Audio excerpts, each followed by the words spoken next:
All right, welcome back to another episode of the Primal Shift podcast. Now, in this episode, I want to talk about something that I believe is incredibly underappreciated and often overlooked as one important aspect of maintaining optimal health, in particular mental health, and that is tribalism, belonging, and just being part of a community. So in this episode, we're going to cover why it's important to be part of a community, why a sense of belonging is important for our mental health, for our physical health. I'm going to share with you some examples where we discovered that we can't do it ourselves and we need help.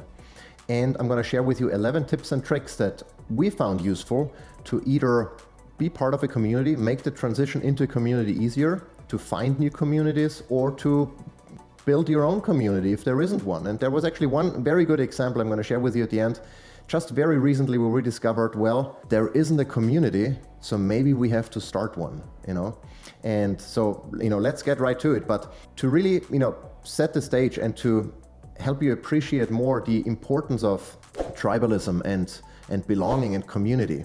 According to the National Alliance of Mental Health, 1 in 5 adults in the United States has suffered from a mental illness. I think it was in 2020 or 2021.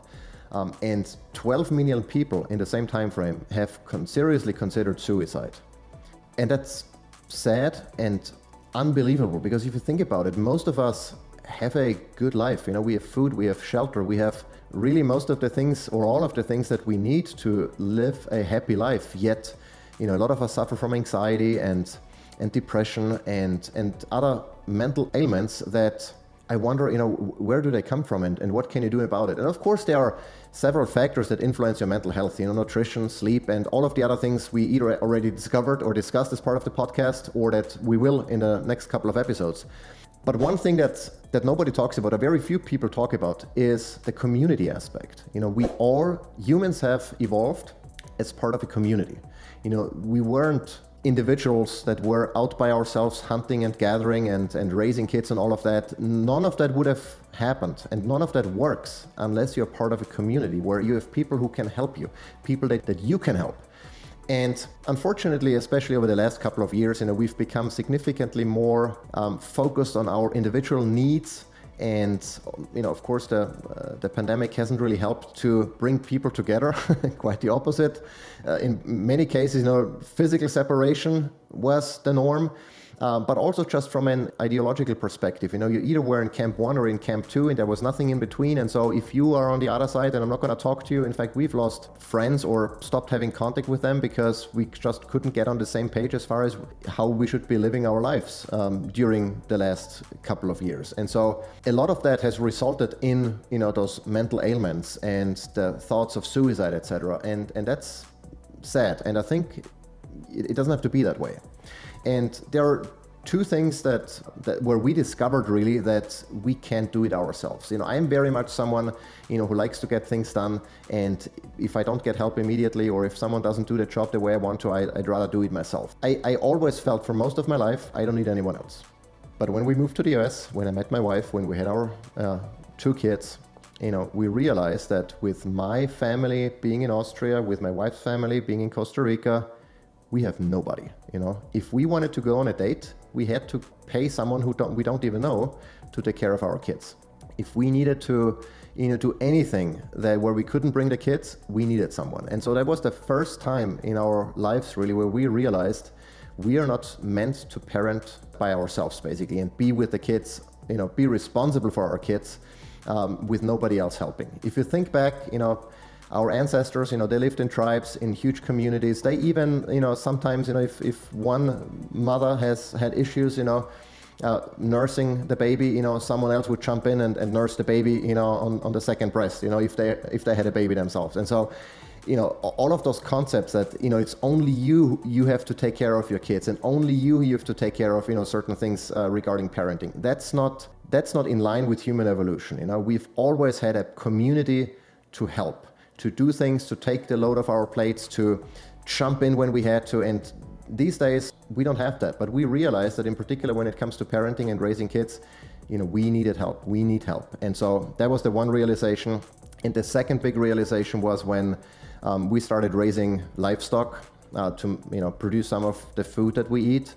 We realized that you cannot be a farmer while having a day job and do everything by yourself. You need help. We needed help. We already need help on our small homestead here. We just have over an acre, and we just bought acreage, to expand our homesteading operation, to raise, beef cattle and dairy cows and pigs and all of those things. And we realized between my wife and I and the kids, we can't do it ourselves. We need help to make this work. If we want to live not a primal life per se, or an ancestral life where we would be running around in loincloths, etc., but if we want to bring some of that back because it's better for our health and well-being, both mentally and physically, we need help, And so that was the second realization that really made me think about, okay, how can we counter some of that individualism and some of that, thinking that I have too, that is not very conducive to building community. Just to give you one example, if I meet someone new, I immediately put them into a category, and then it's up to them, from where I stand,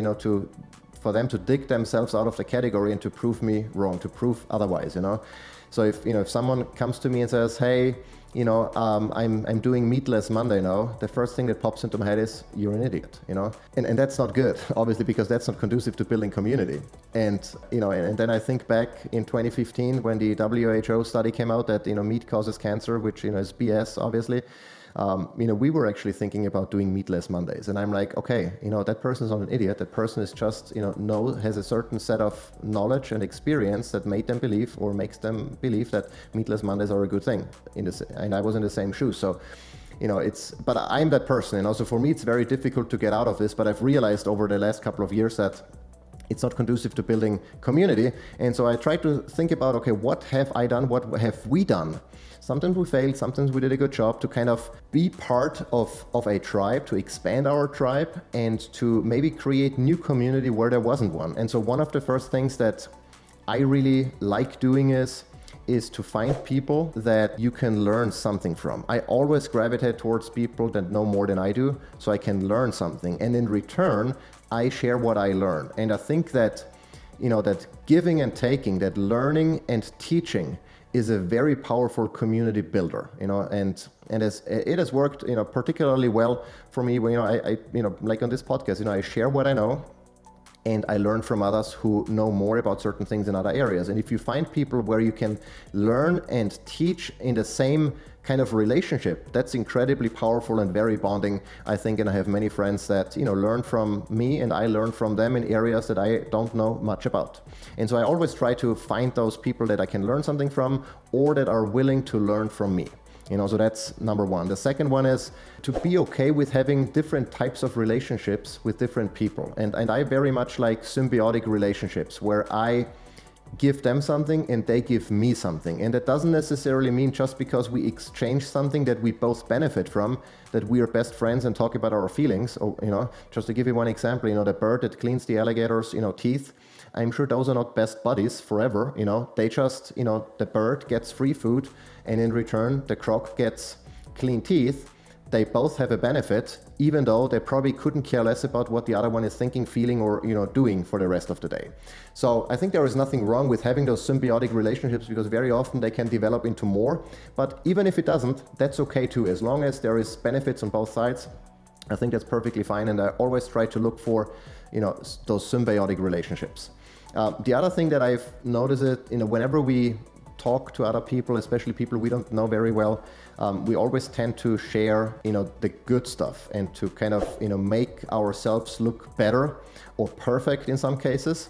And I've noticed that sometimes it really helps to share what doesn't work, what doesn't go well. I don't want to be like, the sad Susie, and always, bitch and complain about, but sometimes it's valuable if you want to build a solid relationship to share things that didn't go well. Just the other day, we had friends over, very good friends, and usually we talk about all the stuff that's going well, at work, at blog, the homestead, etc. And I said, okay, this time I'm gonna honestly share that, we realized that we suck at raising animals. Not entirely true, but we've come to the realization that we've made so many mistakes and have so many inefficiencies, and we do basically everything different than what we've done in the past.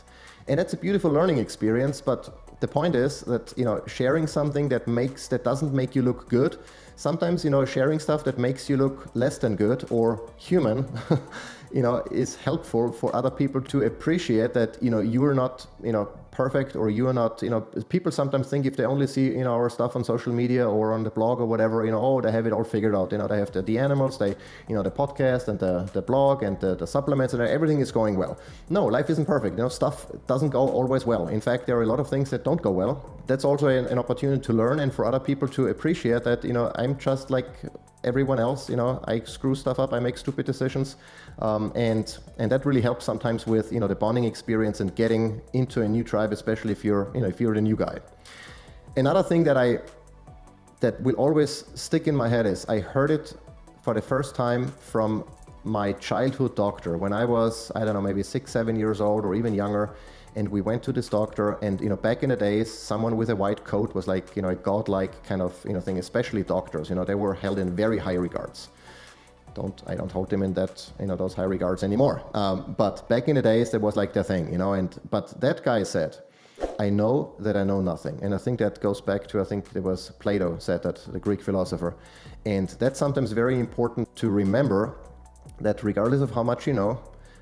At the end of the day, you know nothing. Not really nothing, but there are a lot of things that you don't know. And so being humble and admitting things that you don't know can also help really build a tribe, and also identify opportunities where you can learn from someone else or give them an opportunity to teach you if there is something that you don't know, but you have to mention it. You have to, honestly share what you don't know. Finding common ground and don't looking for perfect. Sometimes it's very easy to get wrapped up in saying, oh, I'm not gonna, associate it with those people because they are not like me. Sometimes we are trying to find someone who is like a duplicate of ourselves. And I don't think that's a good thing, because it's an echo chamber. If they have exactly the same opinion as you have, you're not going to learn anything new. You stay where you are, and you just keep hearing the same things that you already think are true, so not very helpful. And so what I found is if there is common ground with someone who I might disagree on many other things, that's often good enough to build a solid and respectful and trustful relationship with. I have friends and business associates, believe it or not, who are vegan. Not something that I understand whatsoever, but I can appreciate at least that they are trying to do something good, even if it's misguided in my opinion. But that doesn't change the fact that I'm still friends with them or that we have a great business relationship, because there are other things that we are on the same page on. And sometimes that's enough to form a solid relationship, maybe a symbiotic relationship where you win and the other person wins, regardless of the differences you might have in some other areas.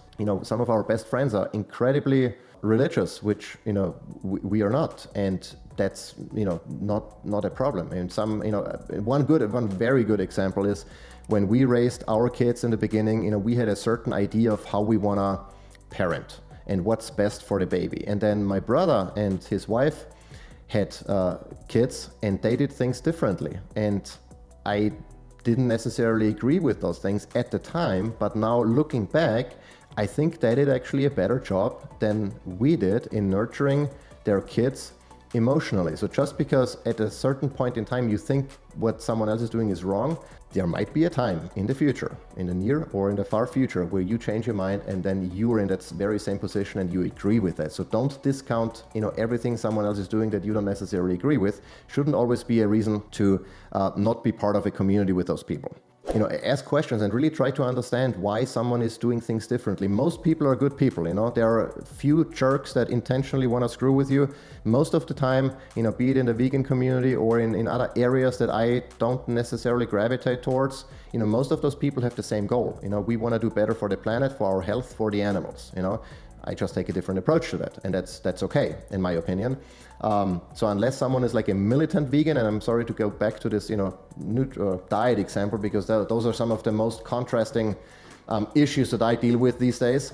We still have the same goals, and as long as someone is not militant about it, I'm not militant about it either, and we can still be friends and part of a community to improve our health, our well-being, and our environment for that matter. But it's also okay if it doesn't work out. There's nothing wrong with parting ways. I've parted ways with a lot of people over the past couple of years in particular, and in some cases, we reconnected after the dust had settled, and we came to an agreement that we are actually not that far apart, and we now, believe in the same kind of thing. So just because something doesn't work out in a moment, doesn't mean that you have to be forever, separated and never talk to that person again.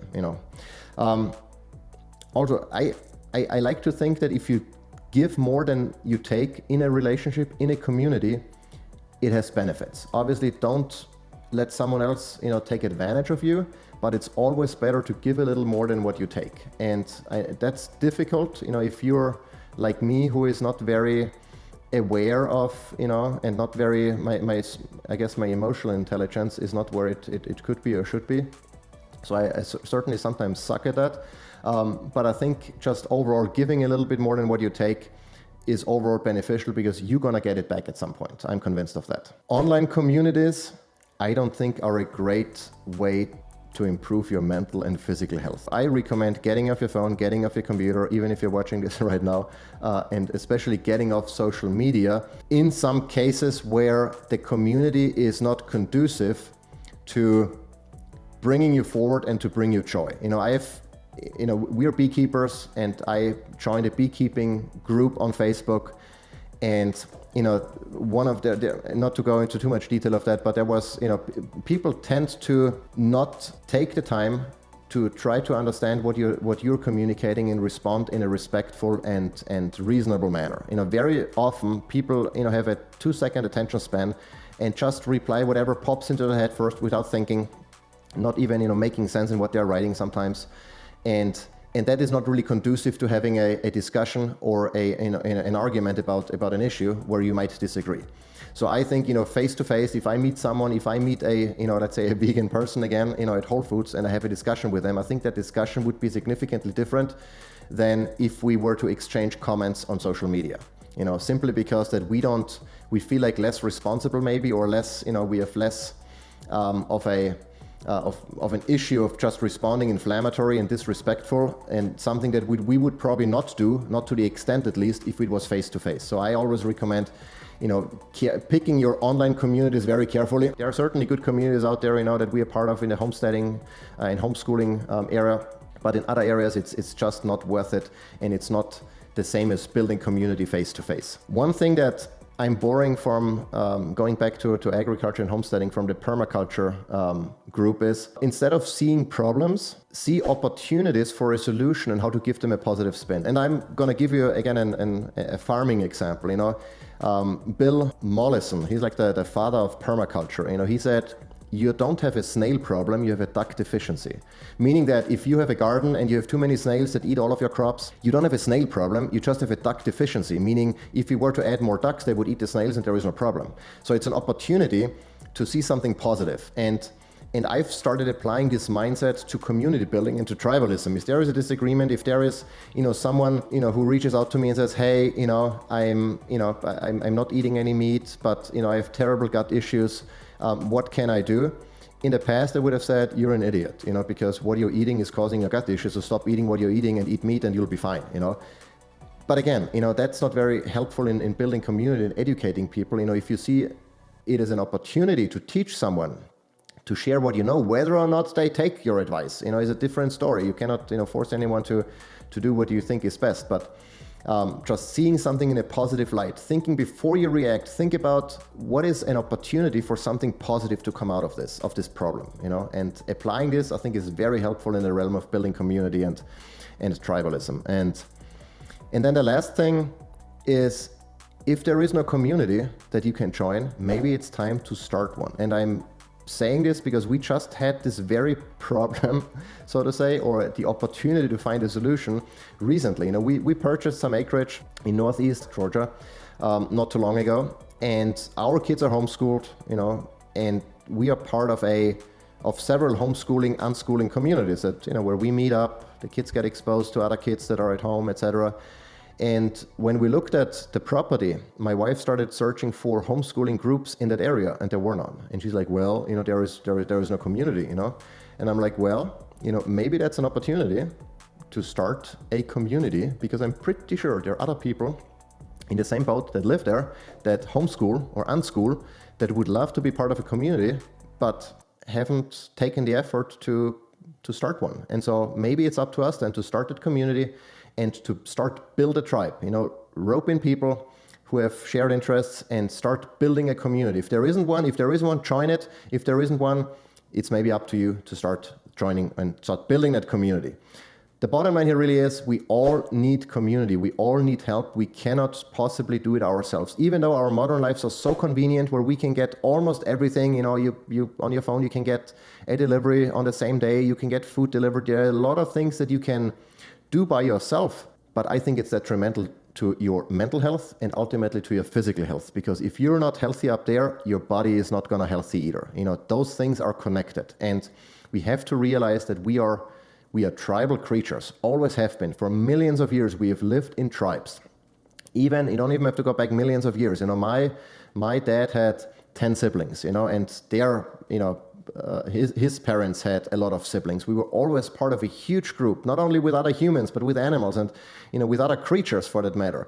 And so that doesn't mean you need to have 11 kids. I'm glad that we only have 2, and that's, I feel like that's enough. But there is something beautiful about having a large family. And if you don't have a large family, have a large group of like-minded people. They might not always all be your best friends, but if you can count on them to help you if you need help, and they can count on you that you help them when they need it, it's a beautiful thing. It makes life so much easier, and it keeps you sane up here and healthier in the long run. That I'm convinced of, and with that, we're gonna wrap this episode up. If you like it, I would have said, let me know in the comments, but there might not be comments, but subscribe, follow, share, rate, shoot me an email. My contact information is in the show notes. If you want anything in particular me talk about in a future episode, if you have any criticism, anything good or bad, let me know. I always love to hear feedback, and I hope I'll hear and see you in the next episode.